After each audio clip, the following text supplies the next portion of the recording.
And then he also said, في الشرع والشعر, also in poetry.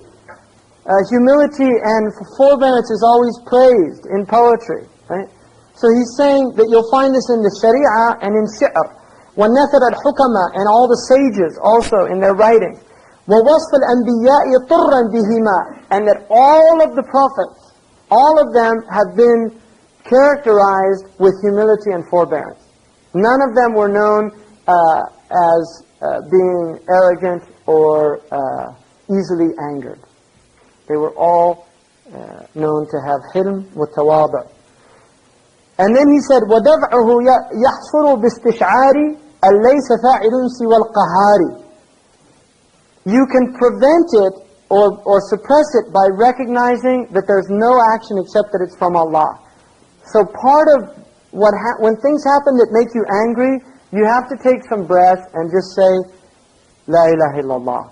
This is a bala from Allah. It's a tribulation from Allah to see, أَيُّكُمْ أَحْسَنُ عَمَلًا. Who of you are the best in action? And so the Prophet ﷺ said, لَيْسَ الشَّدِيد شَدِيدَ الصُّرَعَ وَإِنَّمَا الشَّدِيد مَنْ غَلَبَ نَفْسَهُ عِنْدَ الْغَضَبِ. The strong man is not the one who can wrestle people down, but the strong man is the one who overcomes his self when he becomes angry. That's the shadid. That's the real strong man. It's not the other thing. And one of the things that Imam al-Ghazali says is the hamaqa of some people, he said, is that they see virility and this macho type of posturing as a good character or quality. They become completely destroyed. And so he said, you'll even see a man who brags about his criminal exploits and how he robbed somebody and fought him and did these things, and he'll actually brag about what he thinks is courage. Right? And it's not. It's all, there's nothing virtuous in it whatsoever. So that's recognizing that only Allah is the one that, actually the hadith says first, if you're standing, to sit. And if you're sitting, to recline. And then if neither of those help, to go do wudu, and then to start praying. So he does it this way. But doing wudu will actually put off the heat, because anger is fire. And anger is from shaitan. It's the quality of shaitan. And one day the Prophet ﷺ was there, and somebody became angry, and his face became red, and his veins started bulging, and the Prophet ﷺ said, Subhanallah, have you noticed how one of you, when he gets angry, his face starts looking like a shaitan? And he said, I word that if he said it, that would be removed from him. A'udhu billahi minash shaitanir rajim.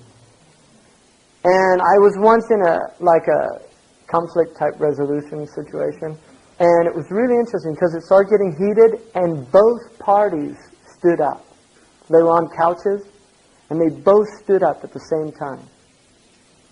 And I made them sit down, but that's the nature of anger. You start rising, and the way that you overcome that is to sit down. Just to sit down. If you're in a room and you begin to feel anger, leave the room. If somebody's making you angry, just leave the room. Go to another place, relax, sit down, and let your anger subside, and you can go back. And this is a practice. If you do it, it works. And if you don't, you'll either end up duking it out, and if he's bigger than you, he beats you up. And if he's smaller than you, everybody sees you as a heel because you're picking on somebody smaller than you. So, just the best thing to do is just avoid it. There's no benefit in it. There's none. It's just empty, meaningless tripe, and it's just best to get out of it. So that's the sunnah, to do that. Right? Cold water, to be quiet, to sit down, right? And then ta'awwud, to say a'udhu billahi minash shaitan. Those all came in the sunnah. Now, Imam al-Ghazali said that one man who had a fierce temper actually hired a man to insult him and paid him money to say like, ya kalb, ya himar. And he would listen until he could control himself. that's probably extreme. But the point is, you know, people took these things very seriously. Because you don't want to have anger. It's a horrible quality. Now, there is a hadith in which the Prophet ﷺ said, "Al-hiddatu ta'tari khiyara ummati." Anger will even afflict the best of my ummah. And nobody displays that better than Sayyidina Umar, radiallahu anhu. Sayyidina Umar became very angry.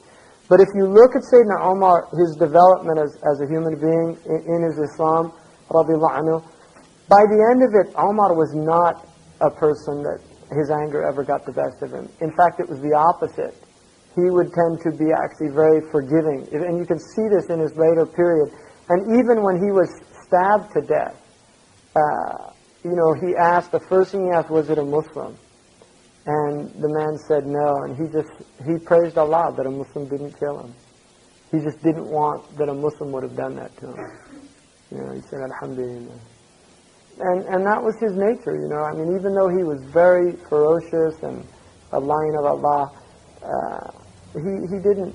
And once the Prophet ﷺ was sitting with women from the Quraysh in Medina, and Omar came in, and they immediately all fled into the other room. This was before the hijab came down. And they were sitting, and they all fled into the room and hid behind this curtain. And Omar comes in, he sees this, and the Prophet's laughing, and he said, "Ma adhakaka ya Rasulullah, why are you laughing?" He said, "I'm laughing at these Qurayshi women. When they see you, they flee." And then he went over and he called these women back, you know, and they said, Omar said, "A'udhu billah, how is it that you flee from me and you're not shy before the Messenger of Allah? He's more worthy to be shy before."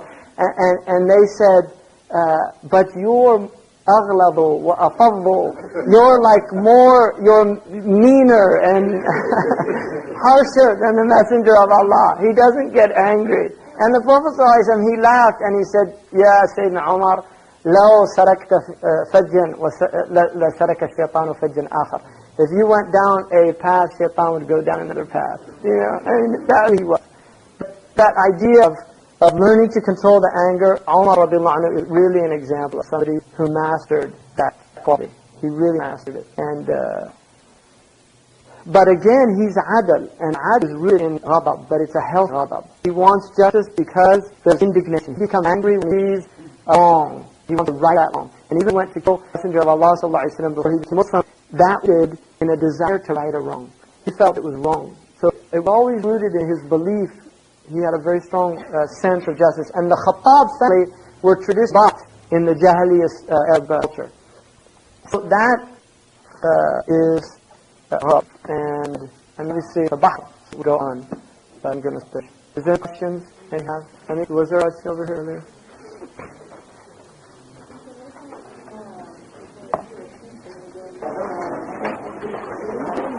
They do have what?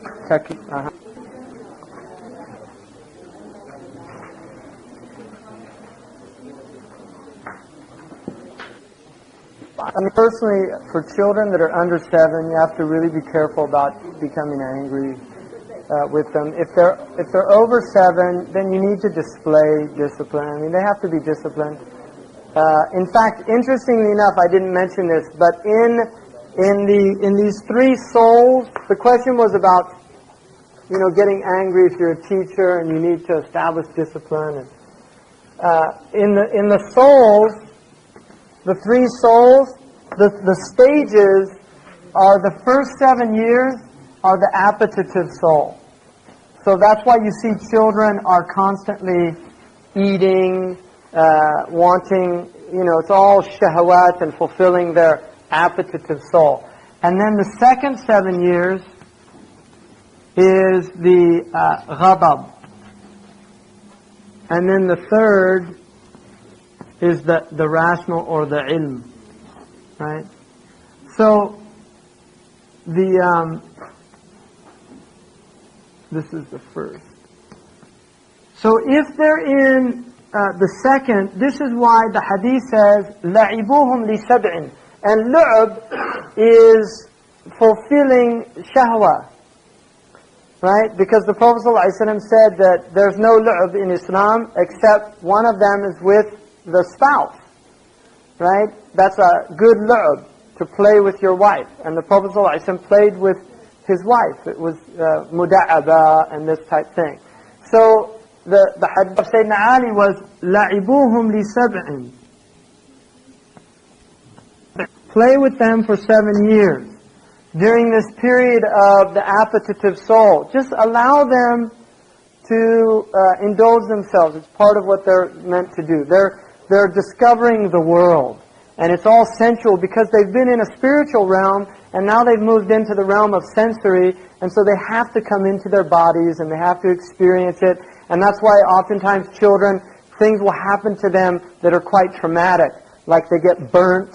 In those first 7 years, they fall from high places. These are all learning to come into their body and discovering that they have a body. It's a hikmah of Allah that those things happen to children, because they're literally to teach them the limitations of the body, that the body has limits, unlike the ruh, which is a more limitless type of entity. The body is limited, and the sharia is a protection for the body. Touch fire. You stay away from high places. You don't endanger yourself. And so, you allow them to discover the world at those first 7 years. It really is discovering the world. And that's why a ghulam, the root of ghulam is to lust. Ghaluma means to lust. So it's a lusty experience. They're very sensuous, right? They like touch a lot. Children like to be touched a lot. And it's part of their development, of discovering their bodies. And then this period, he said, أَدِّبُوهُمْ لِسَبْعٍ. Now you have to discipline them, because now their ghadab needs to be disciplined. They're moving into another stage, right? They need now to have discipline. And the discipline is when you see them getting angry, you don't allow them to do that, right? Children, you don't let children get angry at the parents. That's a bad sign. You have to teach them to control their anger. And if you're not controlling your anger, it's a disaster. فَاقِدُ سَيْءٍ لَا يُعْطِيهِ.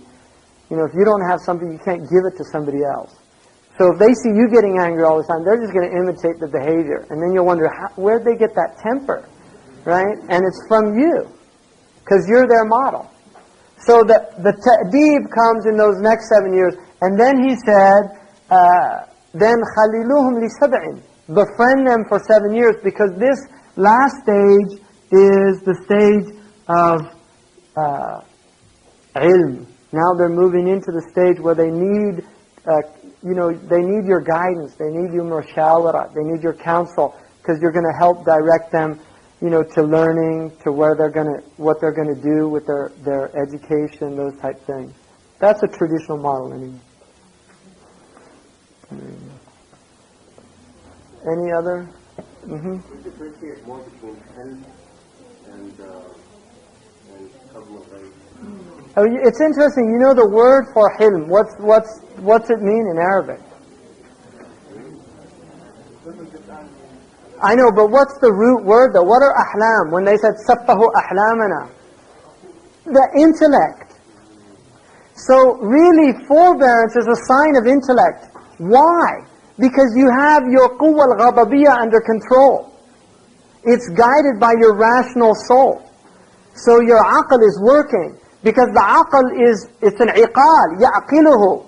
The aql is what puts the irascible and the concupiscent soul in check. It's an iqal for it, right? Aql means to prevent.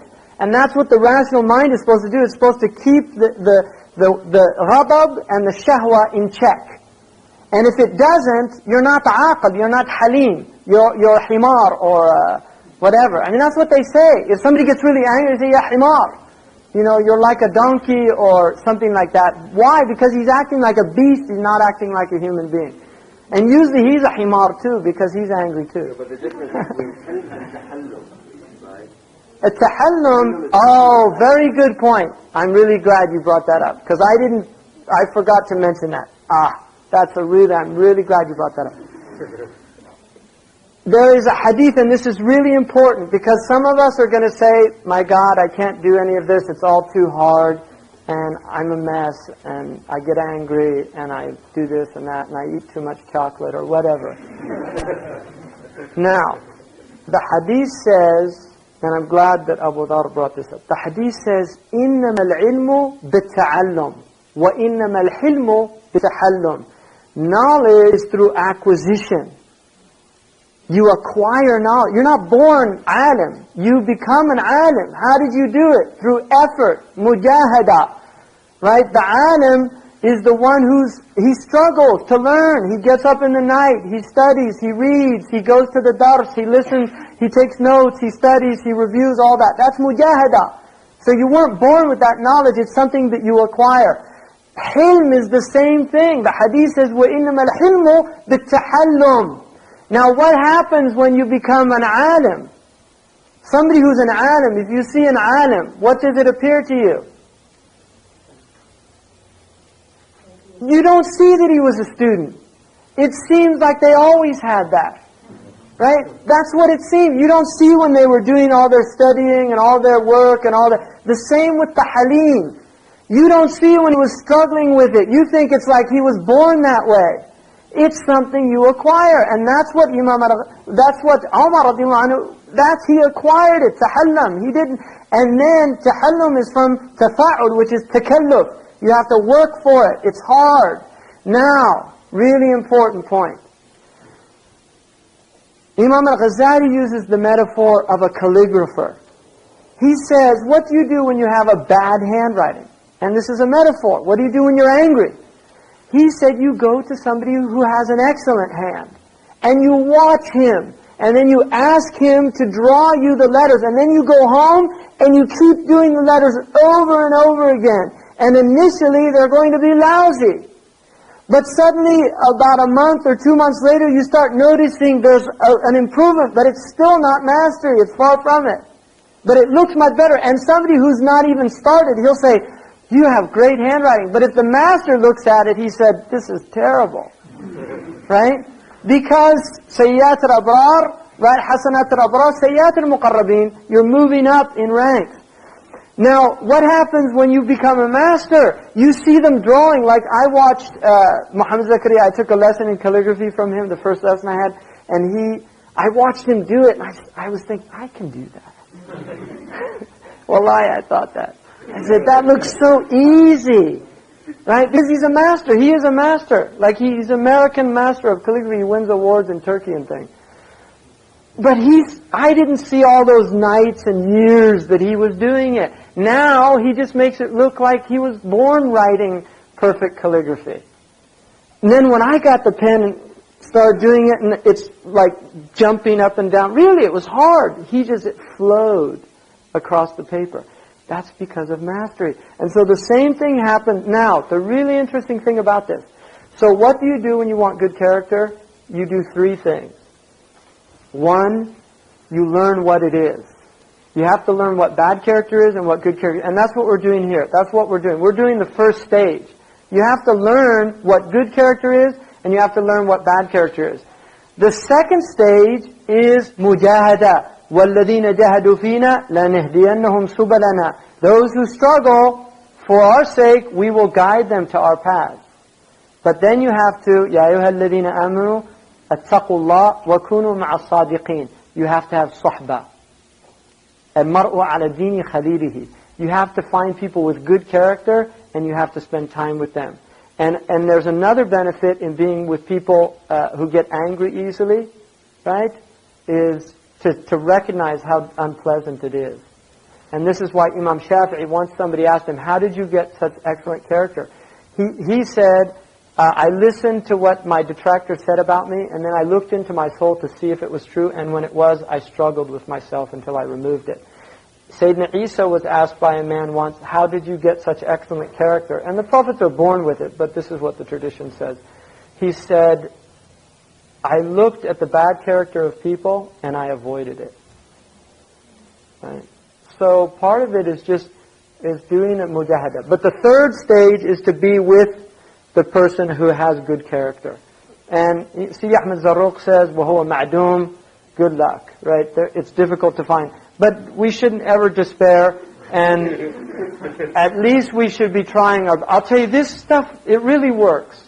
I'm serious. I mean, I'm nowhere where I'd like to be, but really it helped me a lot to learn a lot of these things and to just, struggle with myself as much as I can. And hopefully, you get better and you improve and you do change, right? Seriously. I mean, ghadab was a real serious trouble for me for a long, long time, and it's much less so now. And part of that is aging, thank goodness. Right? Imam Sayyidina Ali said that youth is a darbun min al-junun. It's a type of madness. وَدَوَاءُهُ الشَّيْخُوخَةِ. And the cure is to get old. So,